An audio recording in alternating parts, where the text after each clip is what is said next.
ज्ञान और विद्या के सागर पूज्य गुरुवर अपने असीम अथाह समीचीन ज्ञान के द्वारा हम अज्ञानी जीवों के अंतरंग को सदा सम्यक्त्व से प्रकाशित करते रहें। इन्हीं भावनाओं के इच्छुक गुरुवर के पावन पवित्र चरणों में कोटि कोटि नमोस्तु।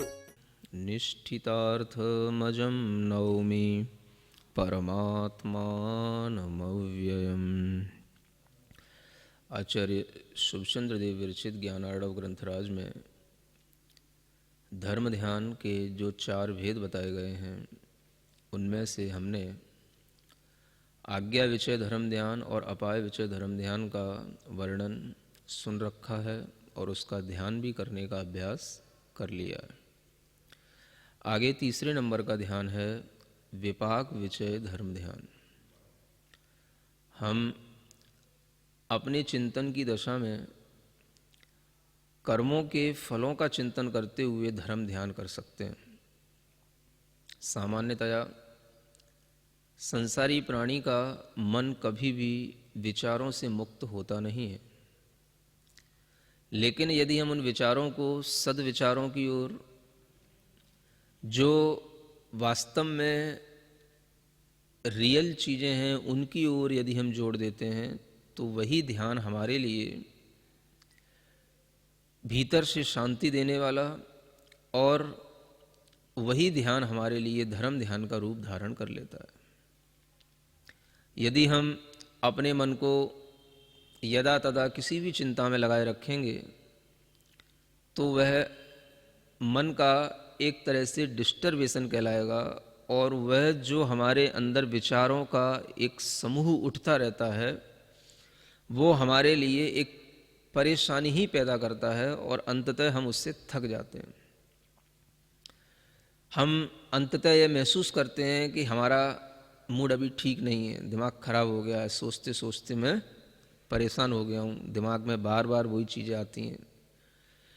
तो जब हम इस प्रकार की थिंकिंग को दूसरी थिंकिंग में डाइवर्ट कर देते हैं, जो वास्तव में रियलिस्टिक चीज़ें हैं उनमें हम डाइवर्ट कर देते हैं, जो सूक्ष्म चीज़ें हैं जो हमें दिखाई नहीं दे रही हैं लेकिन उनके रिजल्ट हमें दिखाई दे रहे हैं, ऐसा सोच कर के हम जब अपने दिमाग को थोड़ा सा मन और बुद्धि से भी परे आत्मा की उस सतह तक ले जाना चाहते हैं जहाँ पर ये चीज़ें घटित हो रही हैं, तो वह ध्यान हमारा धर्म ध्यान बन जाता है। और वो हमारा ध्यान ही वास्तव में एक ऐसा नेचुरल मेडिटेशन होता है जिसके माध्यम से हमें भीतर से आत्मिक शांति का अनुभव होता है। विचार वो भी हैं जो आप कर रहे हो और विचार वो भी हैं जो हम करवा रहे हैं। आप जो हमसे अपने मन से अपने दिमाग में विचार लाते हो, वो विचार आपको फ्रस्ट्रेट करते हैं, और जो विचार हम आपको दिलवा रहे हैं उसके अकॉर्डिंग आप अपने माइंड को चलाओगे और उसके ही अकॉर्डिंग अपने माइंड को बिल्कुल सेट करोगे, तो वह विचार आपको भीतर से एक बहुत ही शांति और सुख की अवस्था में आपको रख देंगे। इसीलिए इसको धर्म ध्यान कहा जाता है, जो हमें सुख देता है, शांति देता है। ऐसे विचार, ऐसा चिंतन जिसके माध्यम से हमारे लिए किसी भी तरीके का फ्रस्ट्रेशन नहीं होता, डिप्रेशन नहीं होता, कोई स्ट्रेस नहीं आता और हम अपने आप को भीतर से बिल्कुल पीसफुल, कामफुल महसूस करते हैं। इस तरीके के ध्यान को ही हम धर्म ध्यान कहते हैं। तो यहाँ आचार्य विपाक विषय धर्म ध्यान के बारे में हमें बता रहे हैं। सविपाक इति ज्ञेयो यह स्वकर्म फलोदयः प्रतिक्षण समुद्भूतश्चित्ररूपः शरीरिणाम। कहते हैं कि जो शरीर को धारण करने वाले संसारी जीव हैं, इन जीवों के लिए अपने ही कर्मों के फल का उदय वही विपाक कहलाता है। विपाक माने होता है फल प्राप्त होना, फल का उदय होना। माने जैसे कि फल होते हैं, कच्चे भी होते हैं, पके भी होते हैं। अगर वो फल पक गए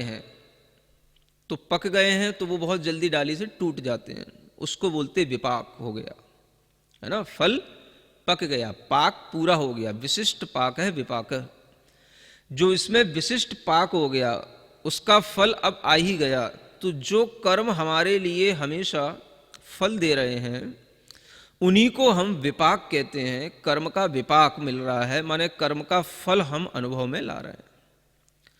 तो जो हमारे लिए प्रतिक्षण इस कर्म फल की उत्पत्ति हो रही है वह बड़ी विचित्र रूप में होती रहती है। अब आप देखो, अगर आप अपने कर्म के फल में अपने आप को बिल्कुल ढीला छोड़ देते हो और किसी भी तरीके से अपने ऊपर कंट्रोल नहीं रखते हो तो आपके अंदर आपके ही कर्मों के उदय से यदवा तदवा राग द्वेष के, कसायों के, दूसरों के प्रति बुरा सोचने के तरह तरह के मलिन विचार आपके अंदर आते रहेंगे। तो ये कर्मों के उदय से होने वाले ये जो विचार हैं, इन विचारों को हम कंट्रोल कर लेते हैं जब हमको उनके ऊपर कोई असद विचार का भाव उसके ऊपर ला करके रख देते हैं। तो जो पुराने हमारे कर्म के फल हमें खराब रूप में, हमें परेशान करने के रूप में हमें फल देने वाले थे, उनको हम चेंज कर लेते हैं। और वह जिस टाइम पर हम मेडिटेशन की स्थिति में होते हैं, ये धर्म ध्यान कर रहे होते हैं, उस समय पर उन खराब कर्मों के फलों का हमारे ऊपर कोई प्रभाव नहीं पड़ता और हमारा मन अच्छा होने लग जाता है। तो जो पुराने खराब कर्म थे, बुरे कर्म थे, वो हमारे लिए अच्छा ही फल दे करके हमारे वर्तमान के पुरुषार्थ से निकल जाते हैं। तो धर्म ध्यान करने से हमें ये फायदा होता है। तो जिस समय पर हम धर्म ध्यान करेंगे, पुराने बुरे विचार जो हमारे पिछले ही अपने कर्मों के फल से हमको प्राप्त हो रहे हैं, एक तो हम उन पर कंट्रोल कर लेते हैं। दूसरा, जब हम नया सद्विचार करते हैं, कोई अच्छा भाव करते हैं, तो हमारे अंदर, हमारी ही आत्मभूमि में ऐसे बीज वपन हो जाते हैं संस्कारों के, ध्यान के, कि उसके माध्यम से फिर हमें आगे भी शांति और सुख के ही विचार उत्पन्न होते रहेंगे। तो दोनों काम इस धर्म ध्यान के माध्यम से होते हैं। पुराने कर्मों के बुरे फलों से बचना और नए अच्छे कर्मों का आगे के लिए वपन करना, ये दोनों ही काम जितना ज़्यादा हम ध्यान के माध्यम से करेंगे उतना ज़्यादा हमें भीतर से लाभ मिलेगा। आपको थोड़ा सा अच्छा लगता है ज्ञान में, सुनाओ महाराज, है ना, तो सुनते हुए तो आप आराम से सुनते हो, कान खोल करके सुनते हो, और सुनते हुए आपका जो ध्यान रहता है वो भी बना रहता है, लेकिन वो और ज़्यादा डीपली आपके अनकॉन्शियस माइंड पर जो इफेक्ट जाने वाला जो प्रोसेस होता है वो तभी हो सकता है जब आप सुनने के साथ साथ ध्यान में भी उतर रहे हो, है ना। तो दोनों काम एक साथ भी किए जा सकते हैं। इसी सब्जेक्ट को यदि हम केवल आपको सुनाते हैं तो आप केवल सुनने के मूड में सुनेंगे, तो सुनने से हमको इतना फायदा नहीं मिलेगा, इतना हमारे माइंड पर इफेक्ट नहीं पड़ेगा, वो चीजें हमारे संस्कार में इतनी नहीं आएंगी जितनी कि सुनने के साथ साथ हम थोड़ा सा मेडिटेशन की पोजीशन में होंगे। उस समय सुन तो रही है, तो उसमें लिसनिंग तो हो ही रही है ना, लेकिन उसके साथ साथ हम भीतर से कुछ सीख रहे होते हैं, है ना। तो लिसनिंग कम लर्निंग दोनों चीजें हो जाती हैं इसमें, है ना। उसमें डबल फायदा होता है। लेकिन हमें अपने मोह के कारण से ऐसा लगता है नहीं, हमें ध्यान में नहीं बैठना, आप तो सुना हो, है ना। तो अपने मोह को कंट्रोल करो, ये भी अपने मोह को कंट्रोल करना है। तो जब हम अपने मोह को कंट्रोल करेंगे तो हमें भीतर से ज्यादा फायदा मिलेगा। तो मैं चाहता हूं कि आप लोग इस विपाक विचय धर्म ध्यान को भी ध्यान के ही रूप में सुने और ध्यान के ही रूप में इसको भीतर से धारण करें। तैयार है ना? तो चलो हम इस विपाक विषय धर्म ध्यान करने के लिए अपने मन को तैयार करते हैं। सीधे बैठते हैं, अपनी कमर सीधी करें, गर्दन सीधी करें, आंखें हल्की सी कोमलता से बंद करें।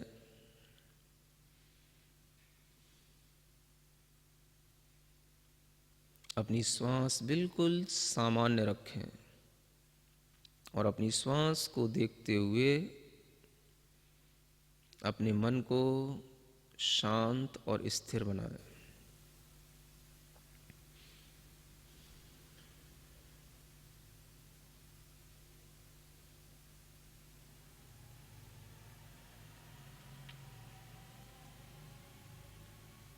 महसूस करें भीतर से,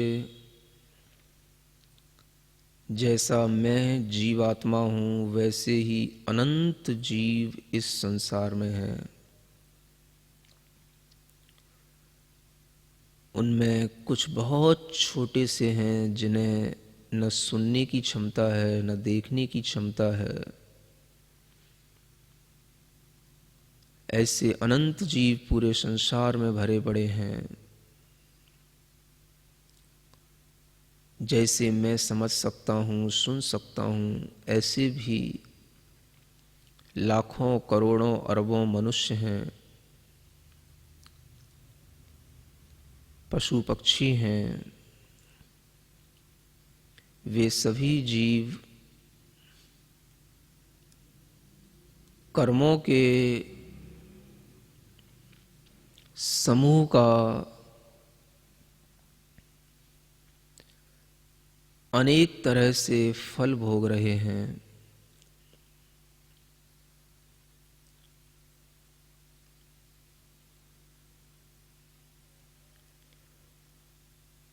कर्मों का फल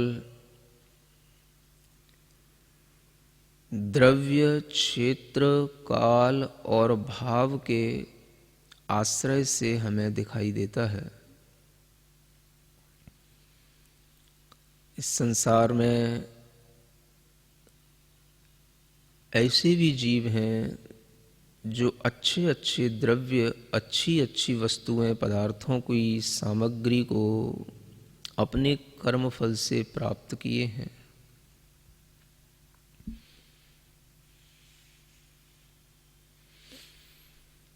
अगर किसी प्राणी को सुंदर सा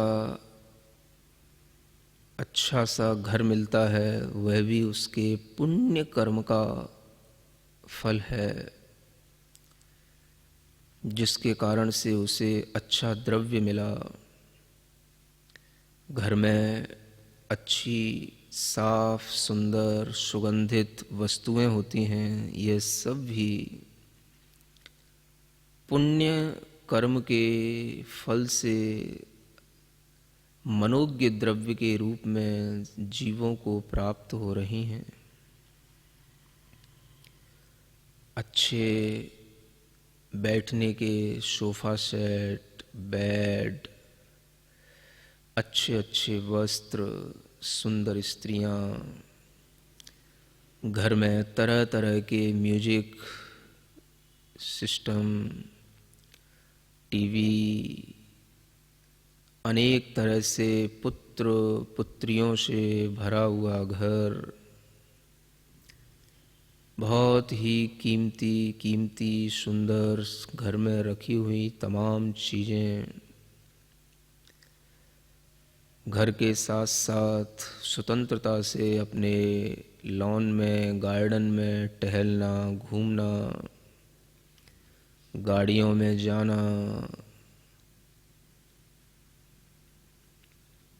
बड़ी बड़ी गाड़ियाँ, बड़े बड़े वाहन, सभी प्रकार के खाने पीने योग्य अन्न पान आदि, सोना चांदी,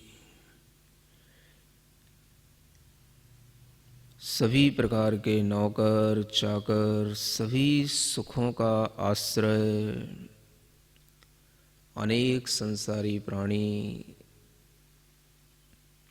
अपने ही पुण्य कर्म के फल से इन सुंदर मनोज्ञ द्रव्यों का भोग कर रहा है।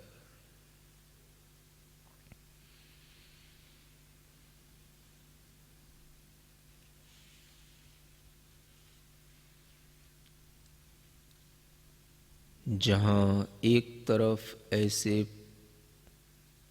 मनोज्ञ द्रव्यों का फल प्राप्त करके प्राणी सुख भोगता है, वहीं पर इसी संसार में अनेक जीव दुख की सामग्री को प्राप्त करके पाप कर्म के उदय से अनेक जीव दुख भी भोग रहे हैं।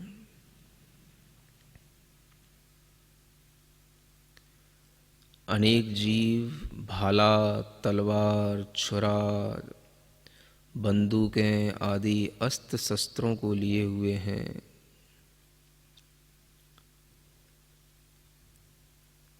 इन अशुभ द्रव्यों से, अमनोज्ञ पाप रूप द्रव्यों से अपनी आजीविका चलाते हैं।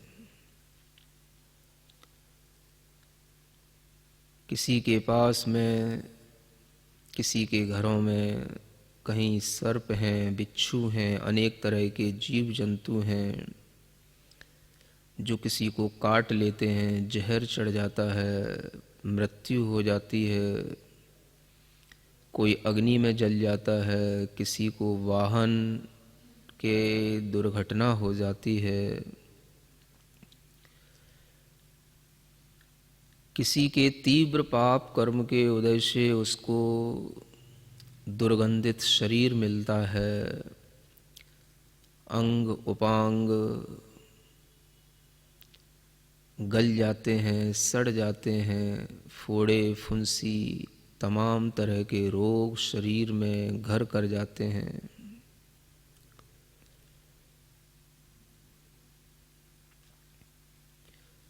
जिन स्थानों पर अनेक तरह के कीड़े मकोड़े, अनेक तरह के शरीर के रक्त, रुधिर, अस्थि आदि भरे पड़े हैं, वह सब अशुद्ध द्रव्य हैं। बहुत से जीव जेल खानों में पड़े होते हैं, सांकलों से बंधे होते हैं, बेड़ियों से बंधे होते हैं। ऐसे अशुभ द्रव्यों का संयोग उनके उस पाप कर्म के फल से उनको मिल रहा है। कितने ही जीवों के साथ लोग जबरदस्ती अत्याचार करते हैं, उन्हें बंद कर देते हैं, भोजन नहीं देते हैं। कितने ही पाप कर्म के उदय से जीव अपने ही इष्ट बंधुओं को मार डालते हैं, अपने ही परिवार के लोगों का वध कर देते हैं, वैरी बन जाते हैं, बैर धारण कर लेते हैं, अनेक तरह से कष्ट देते हैं, हमारी संपदा हड़प लेते हैं। ये सब हमारे पाप कर्मों के फल, और जिन जीवों के साथ ऐसा हो रहा है वे सभी पाप कर्मों के फल से ऐसी अमनोज्ञ द्रव्य का संयोजन कर लेते हैं। दुनिया में अच्छे पदार्थ भी हैं, बुरे पदार्थ भी हैं। कुछ लोगों को पुण्य कर्म के, अच्छे कर्म के फल से अच्छे पदार्थ उपलब्ध हैं, कुछ लोगों को पाप कर्म के उदय से, बुरे खोटे कर्मों के उदय से बुरे दुर्गंधित पदार्थ उपलब्ध हैं। विचार करें, ऐसे ऐसे भी लाखों मनुष्य हैं जिन्हें कपड़े धोने के लिए पानी नहीं, साबुन नहीं,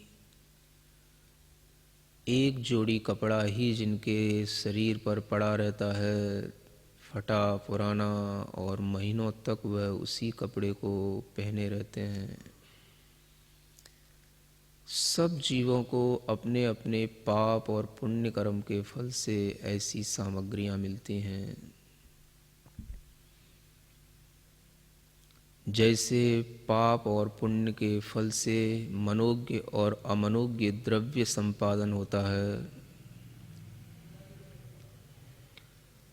उसी तरह से मनोज्ञ और अमनोज्ञ क्षेत्र, स्थान भी जीव को अपने अपने पुण्य और पाप से मिलता है। मनोज्ञ अर्थात मन को अच्छा लगने वाला, अमनोज्ञ अर्थात मन को बुरा लगने वाला, जिसे हम प्रिय और अप्रिय भी कह सकते हैं। गहरी लंबी सांस लें। जैसे हमने द्रव्य का विचार किया वैसे ही हम क्षेत्र का विचार करते हैं। कितने ही जीव अपने अच्छे कर्मों के फल से ऐसे सुंदर रमणीय क्षेत्रों पर निवास करते हैं जहाँ पर सभी प्रकार की सुख देने वाली सामग्रियाँ उन्हें उपलब्ध हैं।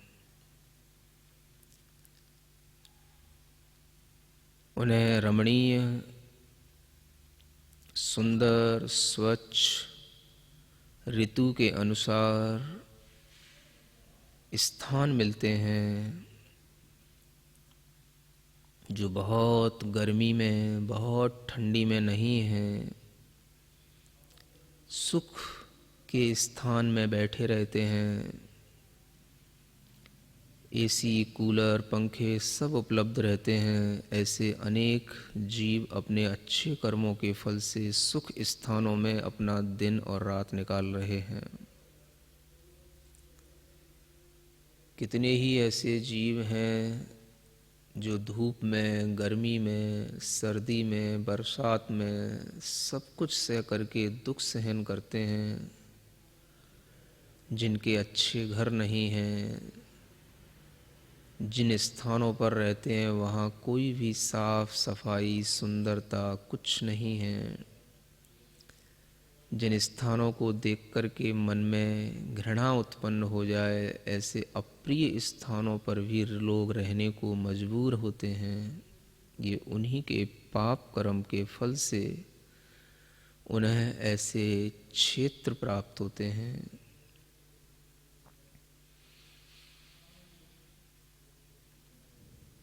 संसार में सब जीव शुभ अशुभ द्रव्य, शुभ अशुभ क्षेत्र और शुभ अशुभ काल का फल भी भोगते हैं। गहरी लंबी श्वास लें।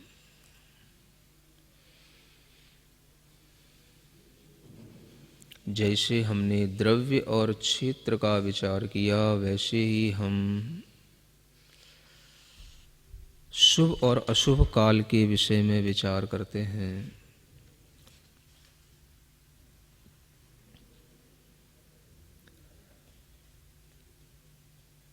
जो समय जीवों के लिए सब प्रकार से सुख देने वाला हो, कोई भी बाहरी मौसम की, ऋतुओं की, वातावरण की कोई भी आपदा न हो, उसे हम सुख का काल कहते हैं। अनेक जीव सुख का भी उपभोग इसी काल में कर रहे हैं और अनेक जीव इसी काल में दुख का भी उपभोग कर रहे हैं। समय एक ही है। कोरोना की आपत्ति पूरे विश्व में है, सबके लिए है, लेकिन फिर भी किसी के लिए यह समय भी बहुत उत्तम है, सुख देने वाला है। यह उनके अपने पुण्य कर्म के फल से उन्हें महसूस हो रहा है। और किन्हीं जीवों के लिए यही समय बहुत दुख देने वाला है।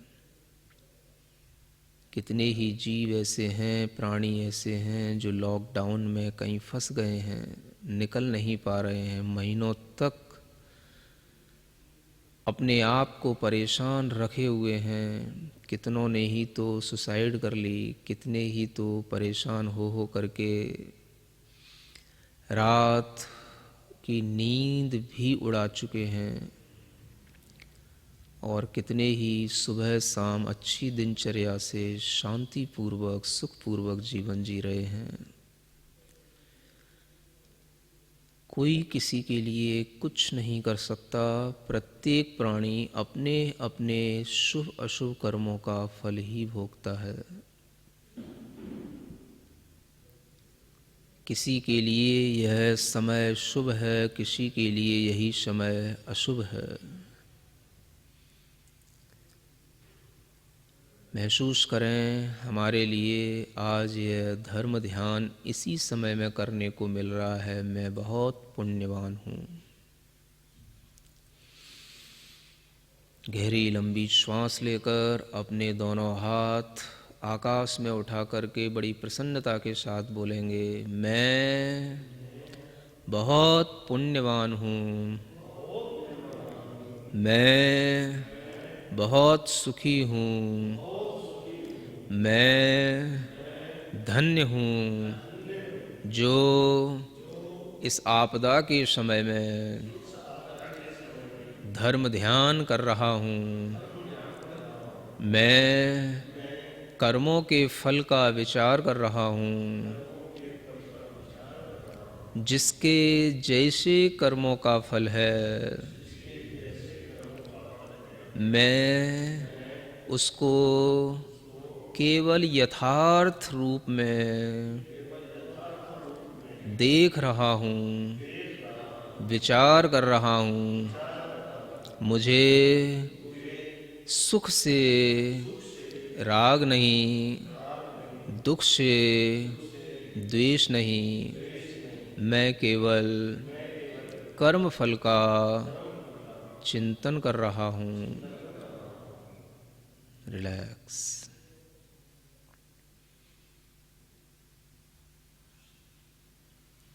अपने पास अपने को प्राप्त हुए सुखों में भी अपने अंदर राग नहीं रखना, और जिनको दुख प्राप्त है उससे द्वेष नहीं करना। केवल यथार्थ में कर्म का फल देखते हुए अपने मन को शांत बनाना।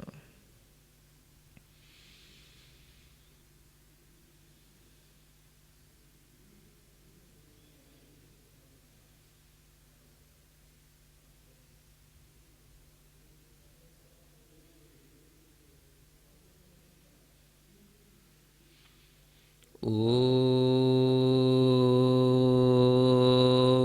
अरहं नमः। ओम अरहं नमः। ओम अरहं नमः। भावना करें, विचार करें, जगत के सब जीव अच्छे कर्म करें, अच्छा फल भोगें, जगत के सभी जीव सुखी हों।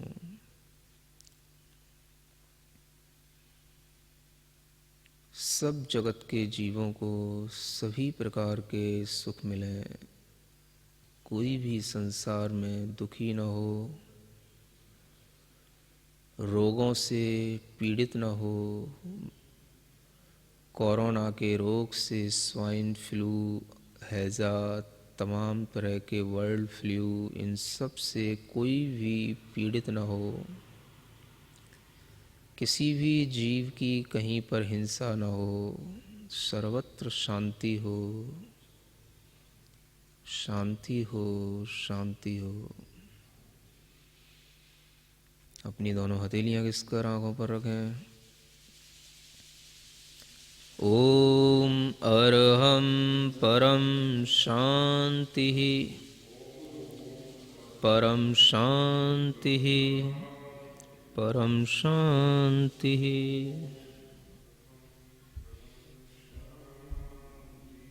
सिद्धिभ्य ज्ञानलक्ष्मी घनाश्लेष प्रभवानन्दननन्दितं निष्ठितार्थमजं नौमि परमात्मानमव्ययम्। आचार्य शुभचंद्र देव विरचित यह ज्ञानार्णव ग्रंथराज है, जिसके माध्यम से आप लोगों को निरंतर स्वाध्याय भी हो रहा है और धर्म ध्यान कैसे किया जाता है इसकी विशेषताओं को भी समझने में आ रहा है और समझाया भी जा रहा है। जो धर्म ध्यान के 4 भेद हैं उनमें यह जो विपाक विषय धर्म ध्यान है जिसका वर्णन चल रहा है, वह विपाक विषय धर्म ध्यान द्रव्य, क्षेत्र, काल और भाव के भेद से मुख्य रूप से पहले 4 प्रकार से हमें कर्म के फल के रूप में दिखाई देता है। जब अच्छे या बुरे कर्मों का फल मिलता है तो उसी के अनुसार द्रव्य, क्षेत्र, काल और भाव ये चारों चीज़ें हमको अनुभूत होती हैं। द्रव्य माने बाहरी सामग्री, अपनी बाहरी कोई भी पदार्थ, चाहे अपना शरीर हो, चाहे अपना घर मकान, परिवार, पुत्र पुत्री, स्त्री इत्यादि, इष्ट बंधु जो कोई भी हमको हैं, ये सभी द्रव्य हैं और ये भी हमारे कर्म के उदय से हैं और ये भी शुभ अशुभ दोनों रूप होते हैं, ऐसा कल आपको बताया था। इसी तरह से आपको क्षेत्र के बारे में भी जानकारी दी थी कि हम शुभ और अशुभ क्षेत्र में भी यदि रहते हैं या पहुंच जाते हैं तो वह भी हमारे ही अपने कर्मों के फल से हमें उस तरह के क्षेत्र मिलते हैं। काल भी हमें शुभ या अशुभ रूप मिलते हैं, ये भी हमारे ही अपने कर्मों के फल से हमको मिलते हैं। इस तरह से द्रव्य, क्षेत्र और काल के विषय में कल आपके लिए जानकारी दी गई थी। आज भाव के विषय में वर्णन शुरू हो रहा है और ये भाव का विषय ही बड़ा है, लंबा है। चूँकि भाव हमारी आत्मा में उत्पन्न होते हैं तो हमें पता नहीं होते हैं कि वो भाव कहाँ से उत्पन्न हो रहे हैं। सामान्यतया लोग विचार करते हैं कि हमारे मन में तरह तरह के भाव उत्पन्न होते रहते हैं, तरह तरह के विचार उत्पन्न होते रहते हैं, हम नहीं चाहते हैं तो भी उत्पन्न होते रहते हैं और वह कभी कभी हमसे रुकते भी नहीं हैं। तो ये जो भाव उत्पन्न होते हैं, उन भावों में मुख्य रूप से हमारे ही भीतरी कर्मों का फल होता है।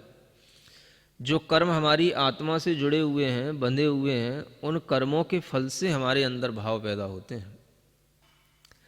और जो भी हमें अपने भावों में किसी भी तरह से सुख और दुख का वेदन होता है तो वह भी अनेक प्रकार के कर्मों के फल तो मिलते ही हैं, लेकिन उनका हम वेदन इसलिए नहीं कर पाते हैं, समझ में वो कर्म हमारे लिए इसलिए नहीं आ पाते हैं क्योंकि हमें पता ही नहीं होता है कि ये भी कर्म है।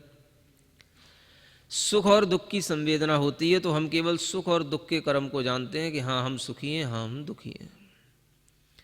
लेकिन सुख और दुख तो एक कर्म है, उसके अलावा 7 कर्म और हैं जिनका भी हमारे लिए फल मिलता है। और उन कर्मों में मुख्य रूप से वह सबसे पहले घातिया कर्म होते हैं, जिन कर्मों के कारण से हमारी आत्मा के गुणों का, हमारी आत्मा की जो अपनी ही क्वालिटी होती है उसका घात उन कर्मों के कारण से होता है। उसके कारण से भी हमें बहुत प्रकार के भीतरी विचार, संवेदन, फल हमें मिलते हैं और उनका हम ज्ञान नहीं रख पाने के कारण से समझ नहीं पाते हैं कि ये हमारे इन कर्मों का फल है। तो सामान्यतया संसारी प्राणी केवल सुख और दुख जानता है और कुछ नहीं जानता है, जबकि उस सुख दुख के साथ में अनेक और भी चीज़ें, अनेक और भी कर्म जुड़े हुए हैं। तो आचार्य यहाँ वही अब हमें भाव के रूप में जो हमारे अंदर 8 प्रकार के कर्म बैठे हैं, उन 8 कर्मों के फल को बताना ही अब यहाँ पर भाव रूप जो विपाक विषय धर्म ध्यान का भेद है उसका यह प्रकरण शुरू हो रहा है। तो यहाँ सबसे पहले उसी का वर्णन करते हुए कहा जा रहा है, सूत्र नंबर, श्लोक नंबर 9, सर्ग चल रहा है 35। प्रशमादि समुद्भूतो भावः सौख्याय देहिनां कर्म गौरव जह सोयम महाव्यसन मंदिरम।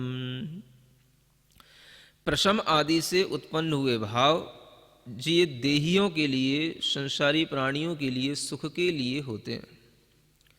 यानी कर्मों का जब उपशमन होता है, कर्म जब दब जाते हैं, कर्म जब शांत हो जाते हैं, तब हमारे अंदर सुख उत्पन्न होता है। सुख के लिए क्या चाहिए? कर्मों का उपशमन चाहिए। हाँ, कर्म अगर बहुत ज़्यादा तीव्रता के साथ में हमें फल देंगे तो हम सुखी नहीं रह पाएंगे, शांति नहीं रह पाएगी हमारे अंदर, हमेशा उत्तेजना बनी रहेगी। तो कर्मों की शांति से जो उत्पन्न होने वाले भाव हैं वो उपशम आदि भाव कहलाते हैं, और वही प्राणी के लिए सुख के लिए होते हैं। और जो कर्म के गौरव से उत्पन्न होते हैं, गौरव माने भारीपन से, है ना, जो कर्म के तीव्रता से, कर्म की गुरुता, गुरु माने होता है भारी, तो जो कर्म के भारीपन से उत्पन्न होते हैं भाव, वो भाव तो हमारे लिए महान कष्ट के घर हैं। तो हमें भीतर से कष्ट होगा, हमें भीतर से दुख होगा, तो उसमें हमारे कर्मों का ही प्रमुख रोल रहता है। और ये हम अगर जानेंगे तभी हम अपने मन को सही ढंग से समायोजित करके अपना धर्म ध्यान कर सकेंगे। ज्ञान और विद्या के सागर पूज्य गुरुवर अपने असीम अथाह समीचीन ज्ञान के द्वारा हम अज्ञानी जीवों के अंतरंग को सदा सम्यक्त्व से प्रकाशित करते रहें। इन्हीं भावनाओं के इच्छुक गुरुवर के पावन पवित्र चरणों में कोटि कोटि नमोस्तु।